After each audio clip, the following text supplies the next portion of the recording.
নমস্কার সবাইকে, ওয়ান্ডার মোহন নতুন একটি ভিডিওতে সকলকে স্বাগত। আজকে শনিবার আর এখন সকাল ৮টা। তাহলে চলুন আজকের ভিডিওটা শুরু করি। গতকাল রাতে একটু চিরতা ভিজিয়ে দিয়েছিলাম।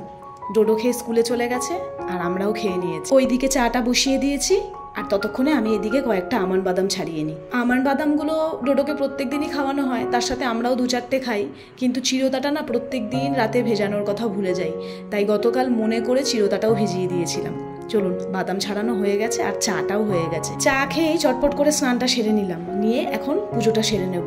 আমার এই ব্যালকনিটা যেহেতু একদমই ওপেন, তো তাই যখন বৃষ্টি হয় এই টবের মাটিগুলো ছিটকে ছিটকে না পুরো ব্যালকনিটাকে নোংরা করে দেয়। সেইটাকে একটু ভালো করে পরিষ্কার করে নিয়ে এখন আমি এখানে ঠাকুরের বাসনগুলো ধুয়ে নেব। ব্যালকনির এই কলটা আমি বানিয়েছি শুধুমাত্র ঠাকুরের কাজ করার জন্য।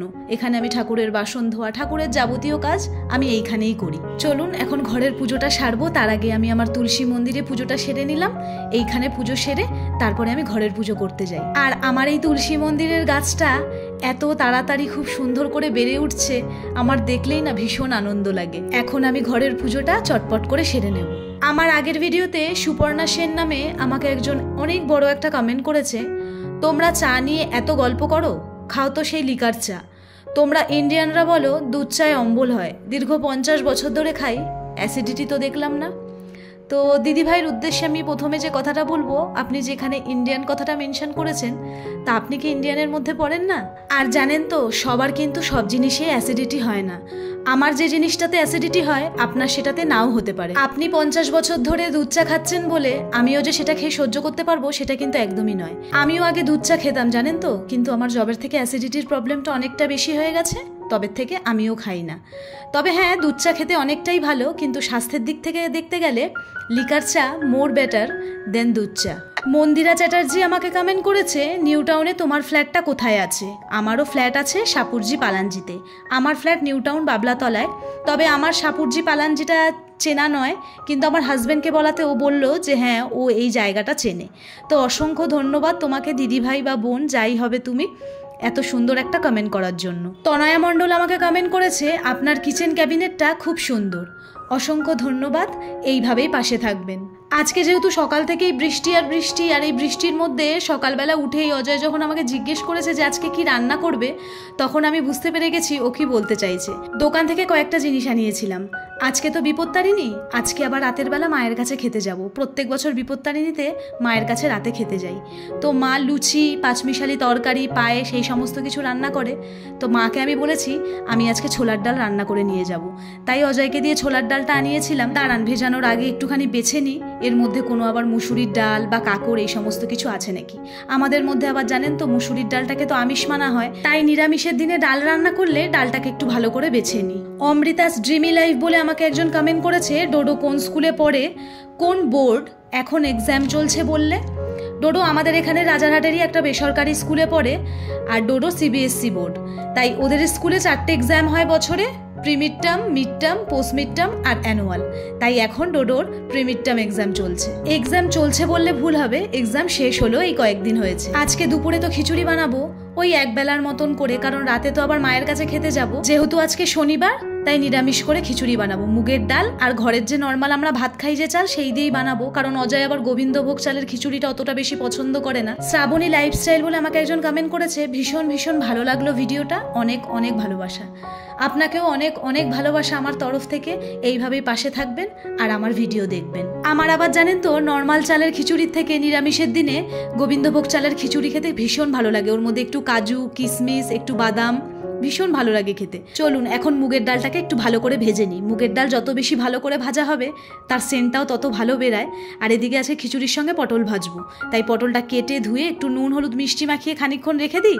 খেতে বসার খানিকক্ষণ আগে গরম গরম পটল ভেজে দেবো, আর তার সঙ্গে ভাজবো পাঁপড়। শিখা সাহা নামে আমাকে একজন কমেন্ট করেছে, তোমার ফ্ল্যাটে খালি ফ্ল্যাট আছে সেল করার জন্য? না গো, এখন তো আর ফ্ল্যাট নেই, সমস্তটাই বিক্রি হয়ে গেছে। তবে 3rd ফ্লোরে একটা ফ্ল্যাট আছে, কিন্তু সেটাও এখন কথাবার্তা চলছে, হয়তো আর কয়েকদিনের মধ্যে সেটাও বিক্রি হয়ে যাবে। অজয় আজকে সকাল থেকেই ঠিক করেছিল খিচুড়ি খেলে ফুলকপি দিয়ে খিচুড়ি খাবে, তাই এই একটা ফুলকপি সারা বাজার খুঁজে নিয়ে এসছে, আর এই একটা ফুলকপির দাম নিয়েছে 70 টাকা। তবে দাম অনুযায়ী জানেন তো ফুলকপিটা খুব একটা বেশি ভালো হয়নি, একটু নোংরা রয়েছে, দাগ আছে। এই ফুলকপিটাকে এখন বেশ কয়েকবার ধোবো, ধুয়ে তারপরে ভালো করে এটাকে গরম জলে ওয়াশ করে তারপরে রান্না করব। ফ্রিজে দেখলাম বেশ কয়েকটা গাজর আছে, তাই ভাবলাম একটা গাজর দিয়ে দিই খিচুড়িতে।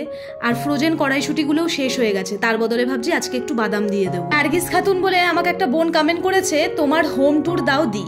হ্যাঁ বোন, অবশ্যই হোম ট্যুর দেবো। তার আগে আমার ফ্ল্যাটে কয়েকটা কাজ বাকি আছে, সেটাকে কমপ্লিট করে নিয়ে খুব সুন্দরভাবে তোমাদের সাথে হোম ট্যুর শেয়ার করব। আর কমেন্ট পড়তে পড়তে দেখুন এখানে আমার খিচুড়িটাও হয়ে গেছে। এখন একটু গরম মশলা আর একটু ঘি ছড়িয়ে দেবো, দিয়ে এটাকে ঢাকা দিয়ে দেবো।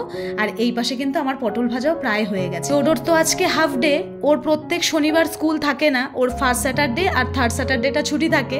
তো আজকে যেহেতু 4th স্যাটারডে, তাই স্কুল ছিল আর ও চলেও এসেছে, তাই এখন ওকে চটপট করে খেতে দিয়ে দেবো। তার আগে ডাইনিং টেবিলটা রেডি করে নিলাম, নিয়ে সবার আগে ডোডোকে এখন খেতে দিয়ে দেবো। অনন্যা অর্ঘ্য আমাকে কমেন্ট করেছে, তোমার ফ্ল্যাটটা কোথায় আর কেমন দাম পড়েছিল বলবে প্লিজ।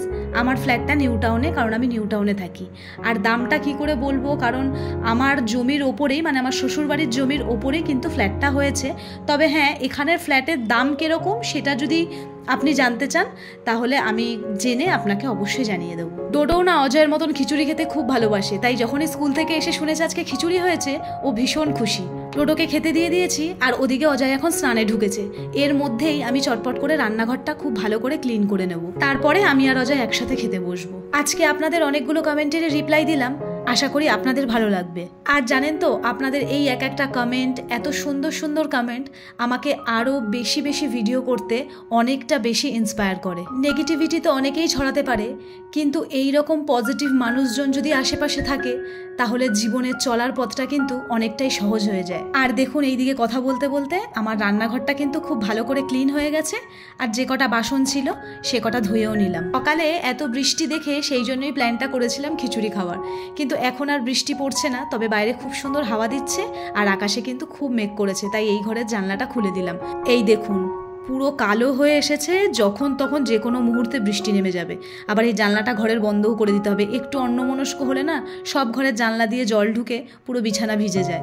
চলুন তাহলে এখন চটপট করে দুপুরের লাঞ্চটা সেরে নিই। খিদেও বেশ পেয়ে গেছে, অজয়কে খেতে দিয়ে দিয়েছি, এখন আমিও বসে যাব খেতে। একদম গরম গরম ধোয়া ওটা খিচুড়ি।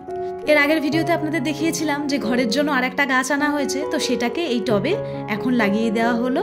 এটাকে এখন ঘরে রেখে দেবো। অনেকদিন ধরেই গাছটা আনা হয়েছে, কিন্তু অজয়ের একদম সময় হচ্ছিল না, তো আজকে খেয়ে দিয়ে উঠে আর বসেনি, বললো না গাছটাকে রেডি করে দিই। তো গাছটাকে আমি রাখবো হচ্ছে এই জায়গাটা, এই দেয়ালের এখানটা রাখবো। এখানে আরও একটা গাছ রাখার ইচ্ছা আছে, দেখুন তো কীরকম লাগছে। ওপরে রয়েছে আর্টিফিশিয়াল গাছ আর নিচে হচ্ছে আসল গাছ, বেশ ভালো লাগছে। আর টবটাও খুব সুন্দর হয়েছে। আচ্ছা, আপনাদের মধ্যে কারোর যদি এই গাছটার নাম জানা থাকে তাহলে প্লিজ আমাকে একটু কমেন্ট করে জানাবেন, আমি কিন্তু এই গাছের নামটা জানি না। আর গাছ লাগানোর পরে ব্যালকনির অবস্থাটা খানিকটা এইরকম, এগুলো এখন পরিষ্কার করা হবে। আর এই অ্যাডোনিয়ামেও কিন্তু খুব তাড়াতাড়ি ফুল আসতে চলেছে, আর পাশের এই অ্যাডোনিয়ামটার মাথাটা কেটে দেওয়া হয়েছে যাতে এটা ঝাঁকড়া হয়ে বেড়ায়। তাহলে আজকের ভিডিওটা এই পর্যন্তই থাক, দেখা হবে খুব তাড়াতাড়ি। সকলে ভালো থাকবেন, সুস্থ থাকবেন, আর অবশ্যই কিন্তু নিজেদের খেয়াল রাখবেন। আর ভিডিওটা কেমন লাগলো জানাতে কিন্তু একদম ভুলবেন না।